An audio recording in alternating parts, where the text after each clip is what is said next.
அனைவருக்கும் வணக்கம். இது உங்கள் சாது மீடியா. நான் உங்கள் சந்தோஷம். இன்னைக்கு தொடரும் ஊழல் ராம்ஜி திட்டம் 125 நாள்.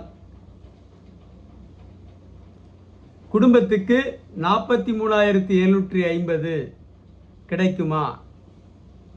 ஏங்கும் விஜய் ரசிகர்கள். இதுதான் இன்றைய தலைப்பு. ஏற்கனவே 100 நாள் வேலை திட்டம்னு இருந்துச்சு. NRGS, மகாத்மா காந்தி ஊரக வேலை உறுதியளிப்பு திட்டம். இப்போ அது ராம்ஜி என்கிற பேரில் மாற்றிருக்காங்க. அது கொஞ்சம் நீண்ட ஹிந்தி பேரில். அது 100 நாள் என்பது 125 நாளாக வசந்திருக்குது. அதுக்கு முன்னாடி 35,000 ஒரு குடும்பத்துக்கு, 350 ரூபா சம்பளம் 100 நாள் வேலைக்கு 35,000. இன்றைக்கி புதிய திட்டத்தின்படி 125 நாள், அதே 350 ரூபா சம்பளம்னாலும் 43,750 ரூபாய் மக்களுக்கு கிடைக்கும். அது இப்போ என்ன சூழ்நிலையில் இருக்குது? ஏற்கனவே 85% ஊழல். நான் கடந்த 20 வருஷமாக தொடர்ந்து மனு போட்டு தொடர்ந்து சொல்லிக்கிட்டு இருக்கேன், பேசிக்கிட்டு இருக்கேன், மனு போட்டுக்கிட்டு இருக்கேன். அது ஒன்றும் நடக்கலை.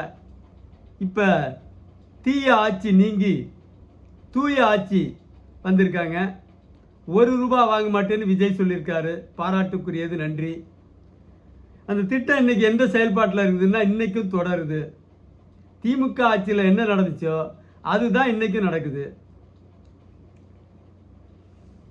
ஊராட்சியில் என்ன 100 நாள் வேலை திட்டத்தை எப்படி செயல்படுத்துகிறாங்கன்னு பார்த்தீங்கன்னா, ஊராட்சியில் ஒரு 6 வார்டு இருக்கும்.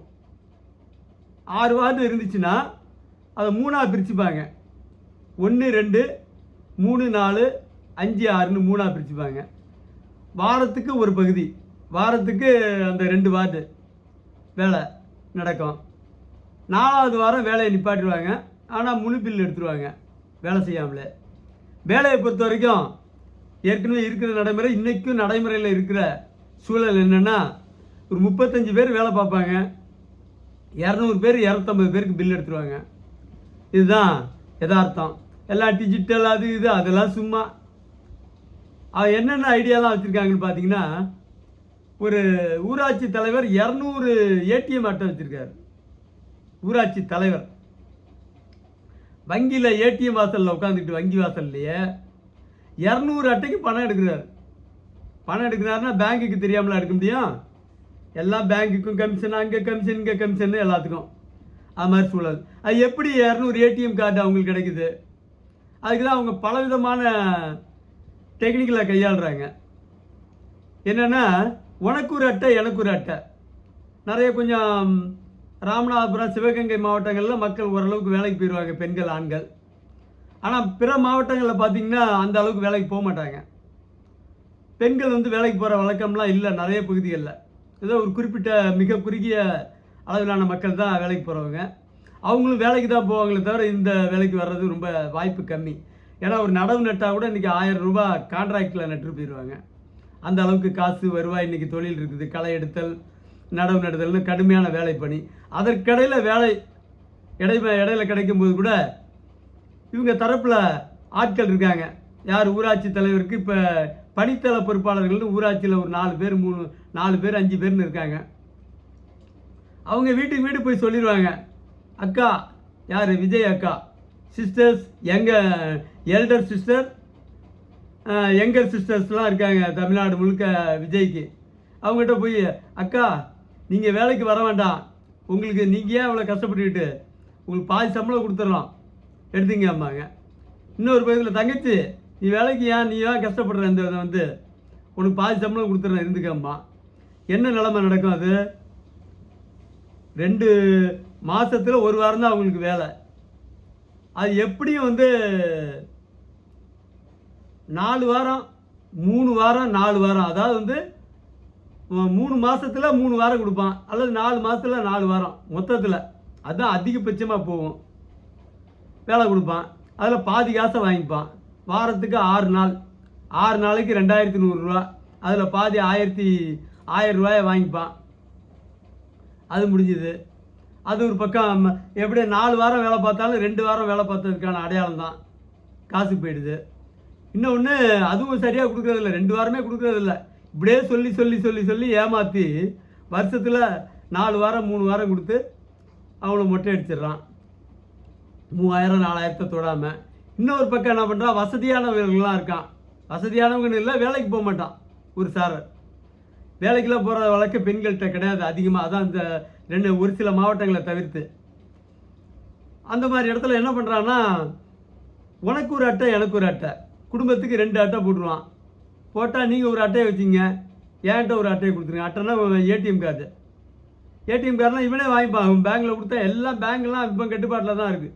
ஊரக வளர்ச்சித்துறையினுடைய கட்டுப்பாட்டில் தான் தமிழ்நாடு முழுக்க இருக்கிற எல்லா வங்கிகளும் கட்டுப்பாட்டில் தான் இருக்குது.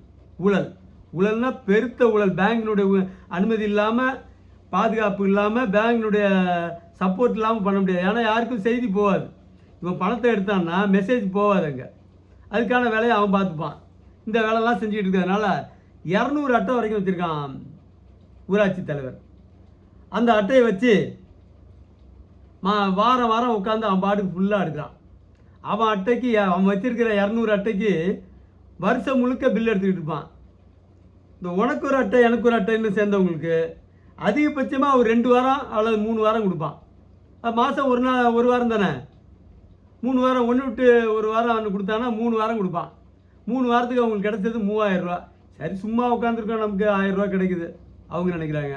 ஆனால் இன்னொரு அட்டைக்கு 200 நாளைக்கு 300 நாளைக்கு போட்டு பில் எடுத்துருவான். தினமும் அவன் தொடர்ச்சியாக வேலை செய்கிற மாதிரி காட்டி பில் எடுத்துக்கிட்டே இருப்பான் அவன் கையில் வச்சுருக்க 200 அட்டைக்கு. இதுதான் இன்றைக்கி தமிழ்நாடு முழுக்க நடந்துக்கிட்டு இருக்குது. இதில் அவங்கள சொல்லி ஒன்றும் குற்றம் இல்லை. ஊராட்சி தலைவர்களை பொறுத்த வரைக்கும் 20 லட்சத்துலேருந்து 1 கோடி ரூபா வரைக்கும் செலவு பண்ணுறாங்க. 1 கிராம் தங்கம் கமிஷன் கொடுத்துருக்கான். கறி தேர்தல் நேரத்தில் ஒரு 20 நாளைக்கு விருந்து தான். 15 நாள் 20 நாள் பணத்தை இறைச்சிருக்கான் தண்ணியாக. அவ்வளோ பணத்தை இறைச்சி கறிசோறு, பிரியாணி, கறிசோறு, கோழி கறி, அந்த மீனுன்ட்டு இஷ்டத்துக்கு ஊருக்கே விருந்து வைப்பான். சாப்பிட்டுட்டு இருப்பான். இவன் கூட பிரசிடெண்ட்டு இப்போ தேர்தலில் நிற்கிறவன்ட்ட காசு இஷ்டத்துக்கு அள்ளி விளாசிருப்பான்.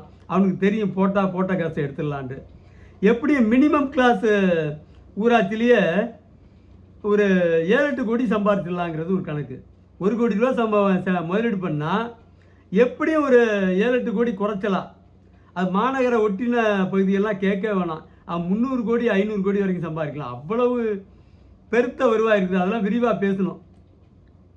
அதனால தான் அந்த ஊராட்சி தலைவர்கள் பதவிக்கு தெரிஞ்சவன் 1 கோடி ரூபா வரைக்கும் செலவு பண்ணுவான். தெரியாதவன் 25 லட்சம் வரைக்கும் இருந்ததெல்லாம் போட்டு செலவு பண்ணிட்டு ஏமாந்து தோல்த்து இருக்கிறதையும் அழிச்சிட்டு தெருவில் நிற்பான். இதுதான் யதார்த்தமாக இருக்குது. இதில் அதிகாரிகளுக்கு அவன் இது மட்டும் இல்லை, மக்களுக்கு இவ்வளோ பணம் கொடுத்து தேர்தலில் ஜெயிக்கணும். அதுக்கப்புறம் என்ன, அதிகாரிகளுக்கு பணம் கொடுக்கணும். ஓவர்சியரு வாரத்துக்கு 10,000 ரூபா. அவன் தான் முக்கியமான ஆள், மேற்பார்வை பொறியாளர். அவன் தான் எத்தனை பேர் வேலை செஞ்சாங்க, அவன் அங்கேயே அலுவலகத்திலே உட்காந்து எழுதிட்டு இருப்பான். எல்லாம் அவனே அங்கேயே கணக்கு போட்டுவான். இத்தனை ஒரு ஆளுக்கு 43 சதுரடி, 200 பேர் இத்தனை சதுரடி வெட்டினா மாதிரி. அவன் கணக்கெல்லாம் போட்டால் பூமியே கீழே குடஞ்சிட்டு போய் பெட்ரோல் எடுத்துடலாம். அவ்வளோ ஆழத்துக்கு வெட்டியிருக்கணும். வெட்டினா மாதிரி கணக்கு எழுதிட்டு இருப்பான் வேலை செய்யாமலே. அவனுக்கு 10,000. பிடிஓ அவங்களுக்கு 10,000. அவங்க 2 பேர் இருப்பாங்க, பிடிஓ ஏபிடிஓன்ட்டு. அப்புறம் துணை பிடிஓ இருக்காங்க, துணை பிடிஓ. அப்புறம் அதுக்கு மேலே அந்த அலுவலகத்தில் ஒரு வட்டம் இருக்குது. அவங்க முழுக்க கையெழுத்தாகி அதில் மேனேஜர் வரைக்கும் கையெழுத்து போட்டு போகணும். அதுக்கு ஒரு அமௌண்ட்டு மொத்தமாக அவங்க பிரிச்சுப்பாங்க. அப்புறம் ஓவர்சியருக்கு மேலே ஒரு இன்ஜினியர் ஒருத்தர் இருக்கான். அவனுக்கு கையெழுத்து போட்டு அவன் கையெழுத்து போட்டால் தான் அங்கே பில்லு பாஸ் ஆகும். ஓவர்சியர் எழுதின பில்லு இங்கே எல்லாம் ஓகே பண்ணாலும் அவங்க ஒரு கையெழுத்து போட்டால் தான் பாஸ் ஆகும். இவ்வளவும் முடிஞ்சு அதுக்கு மேலே பார்த்தீங்கன்னா கலெக்டர் ஆஃபீஸு, கலெக்டருக்கு ஒரு அமௌண்ட்டு. அதுக்கு அடுத்த நிலையில் இருக்க துணை இயக்குனர், துணை இயக்குனர்னு ஒரு குரூப் இருப்பான், அந்த ஊராட்சிகள்னு போட்டு அவனுங்களுக்கு அமௌண்ட்டு. அதுக்கு மேலே இங்கே சென்னையில் ஆர்டிபிஆர் சைதாப்பேட்டையில் இருக்குது, அதனுடைய தலைமை அலுவலகம். ஒரு பெரிய கொள்ளை கூட்டம். அது கொள்ளை கூட்ட தலைவர்கள் முழுக்க அங்கே தான் இருக்கான். அவனுங்களுக்கு ஒரு கண்டெய்னரில் அனுப்பணும் மொத்தத்தில் எல்லாத்தையும் சேர்த்து தமிழ்நாடு முழுக்க. அதுக்கு மேலே தலைமைச் செயலகம், அது ஒரு சில கண்டெய்னர் கூடுதலாக அங்கே போகணும். முதலமைச்சர் இருக்கார், முதலமைச்சர் இப்போ இருக்கிற முதலமைச்சர் வேணாம்னு சொன்னாலும் அவர் பிஏ ஒருத்தர் இருப்பான். இந்த ஸ்டாலினுக்கு தினேஷ்னு ஒருத்தர் இருந்தான். ஜெயலலிதாவுக்கு அட்மின் இருந்த மாதிரி ஸ்டாலினுக்கு ஒரு அட்மின். படு மோசமான மோசடி பய, கில்லாடி கேடி பிள்ளை. அவனை பிடிச்சா ஒரு 1 லட்சம் கோடி கைப்பற்றலாம். இன்றைக்கி நான் விஜய்க்கு சொல்கிற யோசனை அதெல்லாம் எங்கே செய்ய போகிறாங்க, அதெல்லாம் பார்ப்போம். அதெல்லாம் வாய்ப்பு இல்லை. அந்த மாதிரி இப்போ இன்றைக்கி இருக்கிற முதலமைச்சருக்கு யாராவது பிஏ இருப்பான், அது சம்மந்தப்பட்ட துறை மந்திரி இருப்பான். யார் ஊரக வளர்ச்சித்துறைக்கு புஷி ஆனந்த். இன்னும் காசு போய் சேர்ந்துருக்கோம். ஏன்னா ஏற்கனவே வந்து ஐ பெரியசாமி இருந்தார். அப்புறம் யாரோ ஐ பெரியசாமி தான் இருந்துச்சு. அப்புறம் வேறு யாரோ இருந்தாங்க. அவங்களுக்கு கரெக்டாக ஒன்றியத்துக்கு இவ்வளோன்னு பணம் போய் சேர்ந்துடும். இதெல்லாம் ஊராட்சி தலைவர் கொடுக்கணும். இவ்வளவையும் கொடுக்கணும்னா என்ன பண்ண, இப்போ இந்த 100 நாள் வேலை திட்டத்துக்கு மட்டும் தமிழ்நாட்டுக்கு 750 கோடி 7500 கோடி ஒதுக்கியிருக்காங்க. மாநில அரசினுடைய 100 நாளுங்கிற 125 நாள் ராம்ஜி திட்டம் பிரதமர் ஒதுக்கியிருக்காரு.